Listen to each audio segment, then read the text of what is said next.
మాతృదినం ప్రత్యేకంగా అమ్మ ప్రేమపై స్ఫూర్తిదాయకమైన మాటలు. ప్రారంభం. అందరికీ నమస్కారం. ఈ రోజు మనం మన జీవితాల్లో అతి ముఖ్యమైన వ్యక్తి అంటే అమ్మ గురించి, ఆమె ప్రేమ గురించి, ఆమె త్యాగాల గురించి మాట్లాడుకుందాం. అమ్మ అంటే ఎవరు? అమ్మ అంటే కేవలం ఒక సంబంధం కాదు. ఆమె ప్రేమకు, త్యాగానికి, సహనానికి ప్రతిరూపం. మనం మొదటి ఊపిరి పీల్చే వరకు, మొదటి అడుగు వేసే వరకు, మొదటి మాట పలికే వరకు ప్రతి క్షణం ఆమె మా కోసం ఎదురు చూసి సంతోషించి ఆరాధించిన వారే అమ్మ ప్రేమకు అర్థం. అమ్మ ప్రేమను కొలిచి కొలమానం లేదు. ఆమె ప్రేమలో ఎలాంటి స్వార్థం ఉండదు. కడుపులో ఉన్న 9 నెలలు, జననం అయిన తర్వాతి సంవత్సరాలు ఆమె ప్రతి క్షణం మన కోసం బలనం చేస్తుంది. ఒక తల్లి గుండె అనేది ముక్కలైపోయినా ప్రతి ముక్క తన పిల్లల కోసం. అమ్మ అంటే అనురాగం, ఆమె అంటే ఆరాధన. తన కలలను, తన అవసరాలను పక్కన పెట్టి పిల్లల కోసం ముందుకు సాగేది తల్లే. తన కాలాన్నింటి మీ పిల్లల కలలకు వేదిక చేసుకుందే తల్లి. అదే అమ్మ ప్రేమ, ప్రేరణకు మూలం. అమ్మ మనకు కేవలం తినిపించడం, చదివించడం మాత్రమే చేయదు. ఆమె మనలో ధైర్యాన్ని, క్రమశిక్షణను, ప్రేమను, మానవతను నింపుతుంది.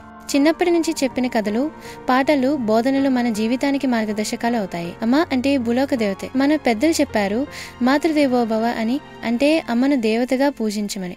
నిజంగా అమ్మ ప్రేమను దేవుని ప్రేమతోనే పోల్చగలం. దేవుడు మనకు కనిపించడు, కానీ అమ్మ రూపంలో ఆయన మన కోసం నిత్యం కష్టపడతాడు.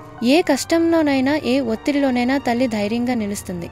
తనకు ఏమున్నా, ఏం లేకున్నా పిల్లలకు ఎలాంటి సమస్య రాకుండా చూడడమే ఆమె ధ్యేయం. తల్లికి పరిధి లేదు, తల్లి ప్రేమకు హద్దు లేదు, తల్లి త్యాగానికి సరితూగేది లేదు. తల్లి కోసం మన కర్తవ్యం. మనకు తల్లి ఇచ్చిన త్యాగాన్ని, ప్రేమను తక్కువగా అంచనా వేయకూడదు. మనం సాధించిన ప్రతి విజయానికి తల్లి నిలువెత్తు సాక్ష్యం. తల్లి ఊడిలో పెరిగిన వారు నిజమైన ప్రేమకు అర్థం తెలిసిన వారు. ఈ మాతృదినం సందర్భంగా మనందరం మన తల్లిని గౌరవిద్దాం, ఆమెకు ధన్యవాదాలు చెప్పుదాం.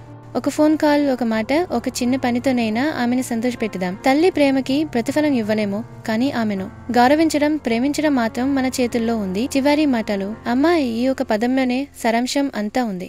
జీవితం మొదలయ్యే పుణ్యభూమి ఆమె ఒడిలోనే. ఆమెను గౌరవిద్దాం, ఆమెను ప్రేమిద్దాం. ఎన్నో మాతృదిన శుభాకాంక్షలు.